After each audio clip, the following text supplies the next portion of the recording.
Halo, assalamualaikum warahmatullahi wabarakatuh. Tabi pun kembali lagi bersama saya, reporter Tribun Lampung Kiki Adi Pratama dalam kesempatan wawancara eksklusif.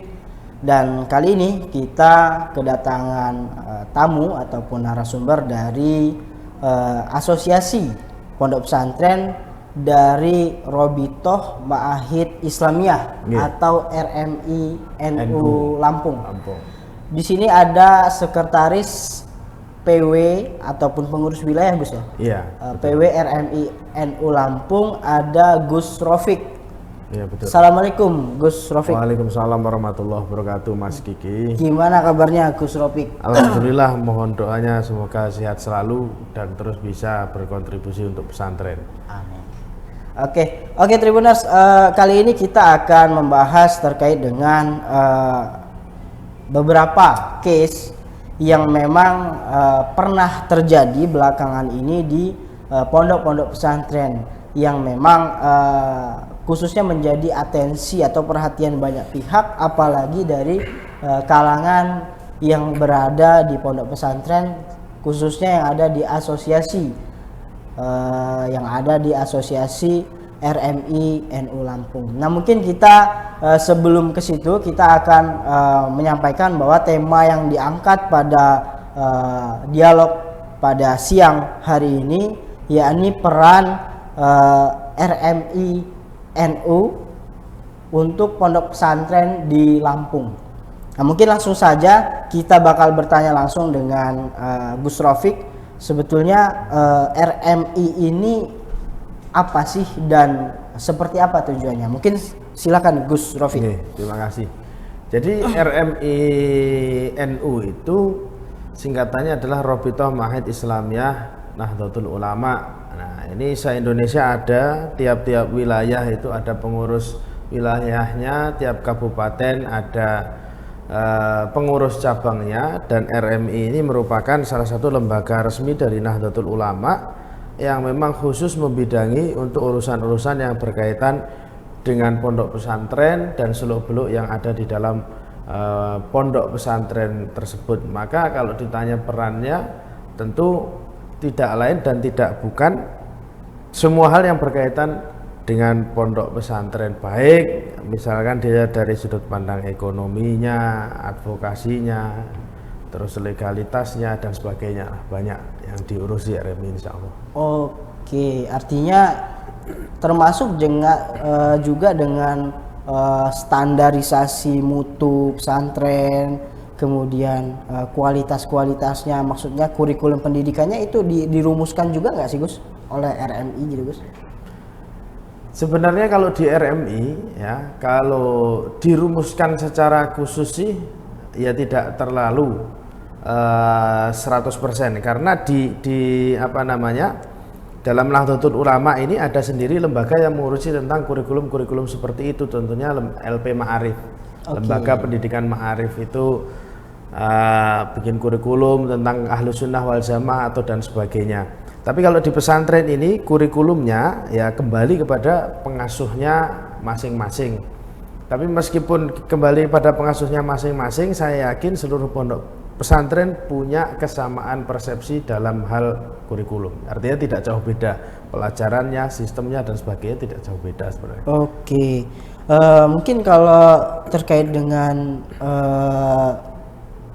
mutu ataupun kurikulum nih Gus, artinya RMI ini lebih ke pengawasan atau seperti apa sih Gus kalau di pondok pesantren Gus? Sebenarnya kalau untuk mutu tentu RMI kontribusinya, misalkan kita ini sekarang hidup di era 4.0 ataupun 5.0, untuk meningkatkan mutu pesantren ini RMI ini berusaha memfasilitasi pesantren-pesantren untuk bekerja sama dengan pihak-pihak eksternal dari pesantren. Oke. Contohnya acara ada santripreneur, kerjasama dengan beberapa hotel di Lampung untuk mengadakan pelatihan, ada juga kerjasama pondok pesantren dengan PT Pusri, dengan Pupuk, itu untuk peningkatan mutu pesantren di luar bidang internal keagamaannya. Karena kenapa? Kalau mutu yang kaitannya dengan internal keagamaannya pondok pesantren insya Allah sudah tidak diragukan lagi. Kalau untuk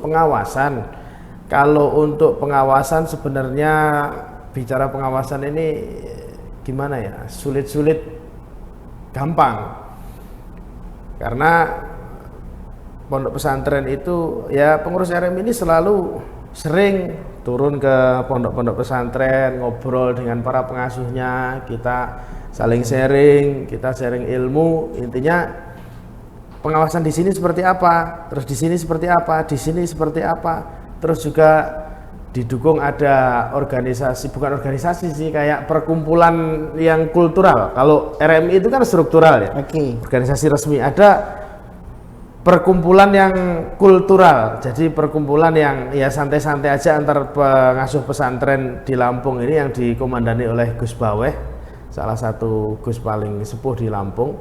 Itu setiap bulan sekali pengasuh pesantren di Lampung ini kumpul, saling sharing. Nah, dari kumpul itu kan yang di dalamnya tentu ada pengurus-pengurus RMI yang juga punya pondok pesantren, ikut kumpul. Dari situ kita jadi tahu, oh di pondok ini kendalanya apa, oh di pondok ini kendalanya apa, di pondok ini kendalanya apa. Dari situ kita bisa saling sharing masalah, dan memang ketika ada masalah-masalah yang berat perlu langkah konkret menyelesaikannya, pasti kita sangat membantu jika memang dibutuhkan. Oke, siap. Nah Gus, kita masuk ke isu yang agak hangat sedikit nih Gus. Jadi kalau dilihat Gus ya dari pemberitaan belakangan ini memang pondok pesantren ini agak sedikit mencuat karena memang ada case tentang kekerasan gitu Gus. Ini memang ada dua isu yang memang terlihat khususnya di Lampung. Itu pertama kekerasan seperti penganiayaan gitu Gus. Nah ini kayaknya sih baru-baru ini mencuatnya gitu Gus. Artinya kenapa sih bisa seperti itu dan seperti apa nih tindakannya gitu Gus? Pertama saya ini sebagai pengurus RMI yang kaitannya dengan pondok pesantren, saya tidak memungkiri karena memang faktanya tidak hanya dugaan ya, faktanya mungkin ada 1-2 lembaga atau sekelumit lembaga yang terjadi kasus seperti itu. Tapi jika di total dari presentasi jumlah pondok pesantren yang ada di Lampung mungkin itu tidak sampai 10%, bahkan tidak sampai 5%. Tapi meskipun tidak sampai 5%, kita tetap mengantisipasi. Kita selalu cari tahu kenapa itu bisa terjadi, karena memang zaman sekarang ini mendidik anak tantangannya lebih sulit. Godaan zaman, ujian zamannya lebih berat. Zaman dulu belum ada teknologi yang canggih, secanggih 4.0, bahkan sekarang 5.0, maka psikis anak sekarang sama anak zaman dulu beda. Nah, maka mungkin itu faktor pertama, karena psikis anak sekarang dan psikis anak yang dulu itu berbeda. Jadi kasus zaman sekarang tentu lebih beraneka ragam, karena yang dikonsumsi anak itu sebelum dia berangkat ke pondok pesantren sudah beraneka ragam. Itu pertama. Terus kedua, memang pondok pesantren ini miniatur dari sebuah negara, sama persis kembar siam dengan negara dengan lingkup yang tentunya lebih kecil. Ada presiden, ada pondok pesantren, ada kiai, pimpinan tertinggi. Terus di pondok pesantren ada keamanan yang mengawasi setiap hari keamanan. Kalau di negara ya tentu ada TNI Polri. Nah, perlu saya sampaikan di sini, ketika di pondok pesantren ada case-case seperti itu, mohon kiranya kepada halayak luas, masyarakat luas, dan netizen yang terhormat, ini kalau bahasanya sekarang kan seperti itu, tidak menjustifikasi lembaganya, karena tentu itu yang dikerjakan oleh oknum. Ibarat di negara, TNI Polri ini tugasnya kan Kamtipmas, keamanan ketertiban masyarakat. Apa berarti kalau terjadi masyarakat ketidakamanan di 1-2 tempat di masyarakat itu TNI Polri nggak kerja? Bukan. TNI Polri ini sudah kerja semaksimal mungkin dan sepenuh hati menjaga masyarakat. Adapun tetap terjadi ketidakamanan, ya itu bukan salah dari TNI dan Polri, karena sudah mengerahkan seluruh tenaga. Sama juga di pondok pesantren. Misalkan terjadi kasus-kasus seperti itu, pertama ada yang mengatakan disebabkan kurangnya pengawasan. Pondok pesantren lingkungannya luas berhektar-hektar, ngawasi dikerahkan banyak orang dengan penuh keketatan, kok masih kecolongan. Nah, itu berarti kan di luar kuasa, karena kita di luar kuasa kita sebagai manusia, karena sudah berusaha semaksimal mungkin. Kecuali kalau di pondok pesantren tidak diawasi, santrinya dibiarin aja lah, nggak ada keamanannya, nggak ada pengurusnya dan sebagainya. Kok terjadi kasus seperti itu, ya salah pondok. Tapi kalau pondok sudah memberi pengawasan yang maksimal, kok masih terjadi kasus seperti itu, ya itu di luar kuasa pondok pesantren. Terus yang ketiga, mungkin juga kurangnya sosialisasi kepada para pengurus-pengurus keamanan di pondok yang notabene juga masih usianya sangat muda, sering-sering diberikan sosialisasi. Sekarang sudah ada pedoman penyelenggaraan pesantren ramah anak yang dikeluarkan oleh Kementerian Perlindungan Perempuan dan Anak, itu bisa dijadikan pedoman dan disosialisasikan ke pondok-pondok pesantren agar caranya ngawasi gimana toh. Yang jelas ya di pengawasan itu sebab utamanya, dan sebab keduanya kondisi psikis anak sekarang sudah jauh berbeda daripada anak 10-20 tahun yang lalu ketika belum ada teknologi secanggih ini. Oke, ya. Nah, tapi Gus, menarik juga nih Gus, kalau bicara upaya kan tentu peran para pengurus-pengurus pondok pesantren ini kan sudah berupaya maksimal untuk mendidik santri-santrinya gitu Gus ya. Tapi dalam tanda kutip Gus, balik lagi bicara tentang oknum. Kalau untuk kekerasan seksual nih Gus, yang notabene memang katakanlah oknum pelaku ini ya termasuk daripada orang internal di pengurus pondok itu. Nah, ini gimana nih Gus? Sebenarnya begini, pertama kali sempat viral di Indonesia itu ada, ya tahulah seluruh Indonesia. Iya. Meskipun tidak terjadi di Lampung ya, saya tidak menyebutkan merek.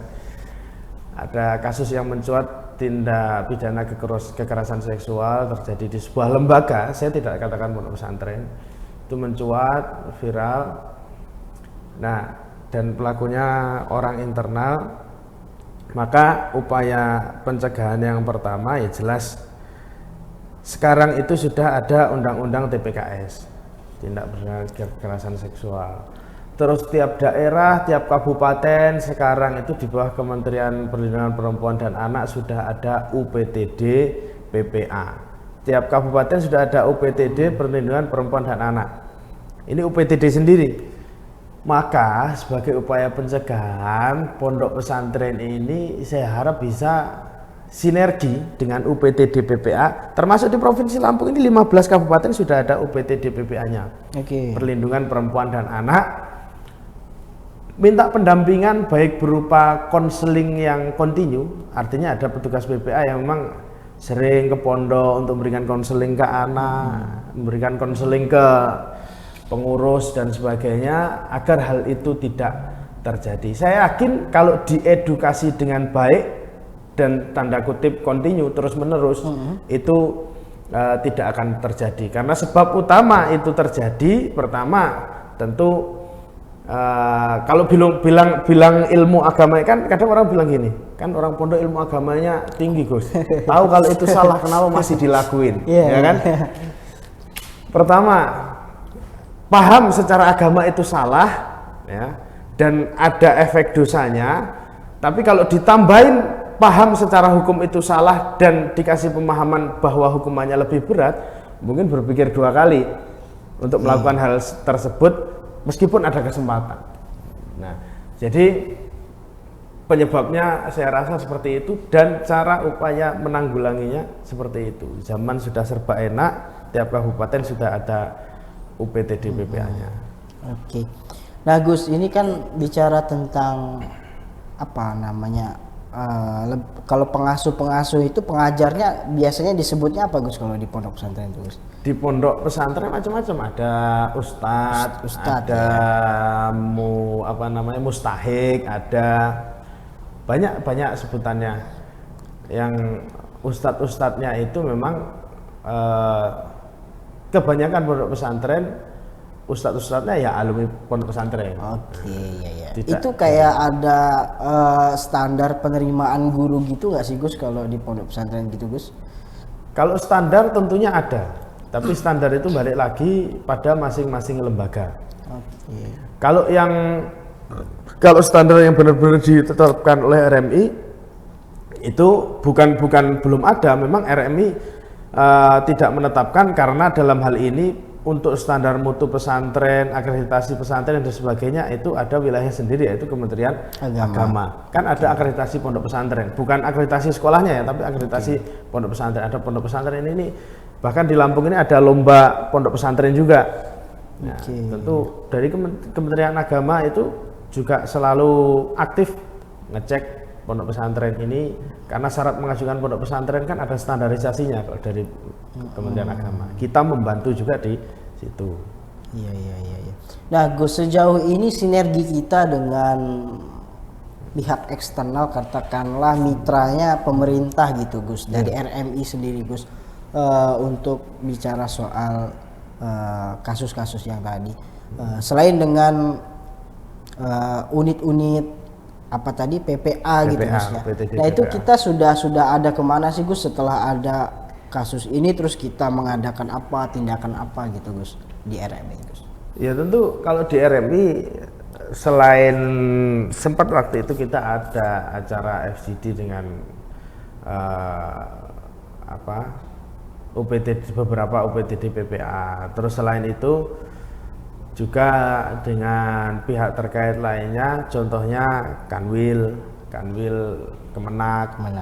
Kita selalu komunikasi dengan Bapak Kakanwil terkait pondok pesantren bagaimana, terus menanggulanginya seperti apa, terus adakah solusi-solusi terbaik demi kemajuan pondok pesantren. Terus juga tentunya kita berkomunikasi baik dengan aparat keamanan baik kepolisian maupun TNI.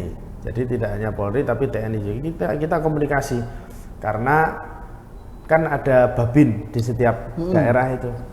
Nah, kalau kita komunikasinya baik dengan TNI dan Polri dan TNI, saya yakin beliau-beliau TNI dan Polri ini sangat mau dengan hati yang tulus untuk turut aktif menjaga keberlangsungan pondok pesantren. Itu kalau kaitannya dengan kasus-kasus yang terjadi, kita komunikasinya kerjasama RMI itu dengan 3 aspek itu tadi. Tapi kalau kerjasama di luar aspek itu terjadi, RMI sudah banyak kerjasama dengan BUMN. Oke.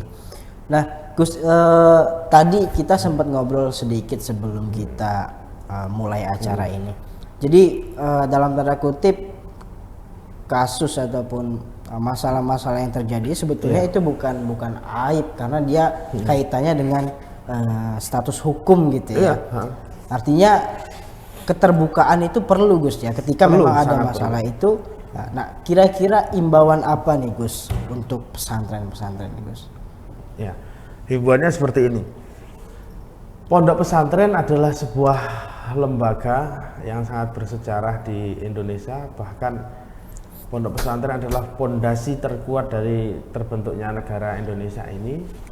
Maka bukti bahwa pondok pesantren cinta dengan negara, tentunya pondok pesantren ini harus patuh taat dengan aturan hukum yang ada. Artinya ketika unit PPA terus hubungan dengan unit PPA bagus, dengan Kanwil bagus, dengan TNI Polri bagus, terus mendampingi seperti itu, otomatis tanpa memberitahu pun ketika ada case tertentu di dalam sudah tahu, karena hal ini kan sudah sering ke pondok kalau kerjasamanya kontinu. Nah, dan memang kalau ada terjadi sesuatu yang sifatnya, mohon maaf, yang sifatnya melanggar hukum, nah, sebaiknya dikonsultasikan dengan pihak yang berwajib dan terkait pula. Jangan sampai diendapkan begitu saja, nanti efeknya juga tidak bagus. Karena sekali lagi kasus-kasus seperti itu bukan aib, bukan kiainya juga yang disalahkan, bukan. Karena memang kasus seperti itu bisa terjadi di mana saja. Kasus kekerasan seksual, kasus penganiayaan ke anak-anak dan sebagainya, itu tidak terjadi hanya di pondok pesantren. Benar. Nah, di sekolah juga bisa, di lembaga-lembaga pendidikan yang non boarding atau non pondok pesantren juga bisa terjadi. Akhirnya kemungkinan dimanapun itu bisa terjadi. Maka ya ketika itu terjadi, jangan terus menganggap oh ini aib yang benar-benar harus kita tutup rapat-rapat, jangan sampai diselesaikan dengan baik. Loh, jangan, kita cari solusinya dengan baik, karena tentunya para aparat keamanan, TNI, Polri, terus pihak kementerian terkait, Kementerian Agama, itu menyelesaikannya dengan cara kekeluargaan juga. Benar. Tidak langsung, ini penjara, ini ancamannya penjara, tidak. Kalau kasusnya sifatnya masih bisa diselesaikan dengan zaman sekarang bahasanya restoratif justice. Nah, itu restoratif justice. Jadi karena mungkin ada pemahaman juga dari ustadz-ustadz di pesantren mau apa ya, ketika case itu terjadi bingung mau ngapain nih, mau saya komunikasikan sama pihak terkait, takut salah, nggak komunikasi, saya pendam sendiri, bingung. Makanya perlunya edukasi ke para pengurus-pengurus pesantren ini, bahwa ketika terjadi seperti itu ya komunikasikan dengan pihak terkait, jangan dipendem. Nah, kalau dipendem malah fatal. Ya. Karena ada perjanjian apapun di pondok pesantren, meskipun ada materainya, tapi kalau di dalam perjanjian itu ada unsur melawan hukum pidana atau ada unsur pidananya, ya tetap batal lah demi hukum perjanjiannya itu. Ya kan? Nah, Gus, mungkin masyarakat juga butuh istilahnya stimulan lah dari Gus gitu kan.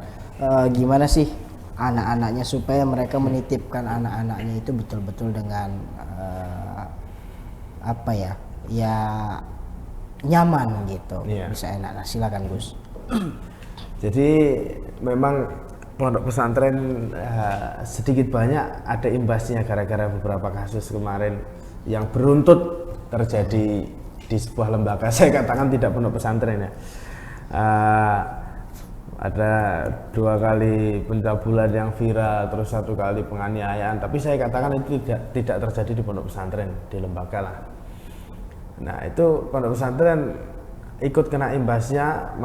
Sebagian dari masyarakat takut untuk memondokkan anaknya di pondok pesantren. Maka sekali lagi, ketika mau memondokkan anak, pertama yang dipikir, seburuk-buruknya anak di pondok itu lebih baik daripada ketika anak itu tidak mondok. Yang jelas, anak seusia SMP, SMA, bahkan SD itu adalah masa-masa di mana dia mendapatkan pendidikan dengan baik. Sehingga pondok adalah satu-satunya tempat steril yang memastikan anak itu mendapat pendidikan dengan baik dan benar. Itu yang perlu diyakini oleh masyarakat. Dan kedua, yakinlah bahwa insya Allah anak Anda akan aman berada di pondok pesantren. Nah, saya tidak mengesampingkan kasus-kasus yang terjadi kemarin, tapi kasus-kasus yang terjadi kemarin tidak sampai 10% dari total jumlah pondok pesantren mungkin di Lampung, bahkan di Indonesia. Dan ketiga, lebih selektif memilih pondok pesantren. Pilihlah pondok pesantren yang pertama dilihat dari letak geografisnya memadai, dilihat dari kondisi sosial budayanya terbangun dengan rapi dan sebagainya. Kita kan harus melihat dari banyak, terus kenali kiainya, terus kenali sanad guru dari kiainya. Insya Allah kalau kiainya itu bersanad, sanadnya nyambung sampai Rasulullah, tidak akan terjadi hal-hal seperti ini. Dan bahkan sudah banyak pondok pesantren di Lampung yang terafiliasi di RMI NU Provinsi Lampung ini yang sangat memenuhi standar, bahkan standar kesehatan. Contohnya misalkan banyak pondok pesantren yang image-nya kan kayak misalkan Mas Kiki, pondok pesantren itu yang satu kamarnya isinya banyak gitu kan. Enggak. Kita ini di Lampung banyak pondok pesantren yang sudah, kalau dari kacamata kesehatan sangat standar, karena kepadatan kamarnya 2 meter persegi per satu anak. Satu anak. Ya, jadi misalkan ukuran kamar 4 kali 4 16, ya hanya diisi 8 anak, tidak diisi sampai puluhan. Terus ada bahkan juga yang sanitasinya sudah sangat bagus. Kamar mandi di dalam, tiap kamar ada kamar mandinya. Terus ada AC-nya kamarnya. Gitu. Banyak pondok pesantren standar-standar luar biasa seperti itu di Lampung banyak. Artinya image bahwa pondok pesantren itu kumuh, terus nanti kalau mondok itu pasti sakit gatal itu. Gitu ya? Enggak. Karena saya akan jadi orang yang paling munafik ketika mengatakan mondok pasti gatal. Karena apa? Saya yang mengkampanyekan an-nadzafatu minal iman. Nah, ya, kebersihan daripada iman, kok santrinya pada gatal-gatal. Nah, berarti kan saya munafik. Maka insya Allah semakin tahun semakin banyak pondok pesantren yang sempurna dilihat dari sudut pandang kesehatan, letak geografis, kondisi sosial budaya mendukung, dan fasilitasnya juga sangat memadai. Itu dilihat dari 4 hal itu kalau milih pondok pesantren. Oke, ya. Nah, Tribuners, sepertinya kita sudah cukup banyak membahas tentang pondok pesantren, khususnya oleh Sekretaris PW RMI NU Lampung, Gus Rofiq. Nah, mungkin untuk para Tribuners yang ingin memondokkan anak-anaknya ke pondok pesantren, maka bisa mendengar langsung penjelasan Gus Rofiq tadi, sehingga tidak terjadi hal-hal yang dikhawatirkan. Oke Tribuners, mungkin itu saja yang bisa dibicarakan pada siang hari ini. Saya reporter Tribun Lampung Kiki Adi Pratama pamit undur diri, dan kemudian saya ucapkan terima kasih kepada Gus Rofiq yang sudah berkenan meluangkan waktunya bersama kami. Amin. Di wawancara eksklusif bersama Tribun Lampung. Saya akhiri. Assalamualaikum warahmatullahi wabarakatuh.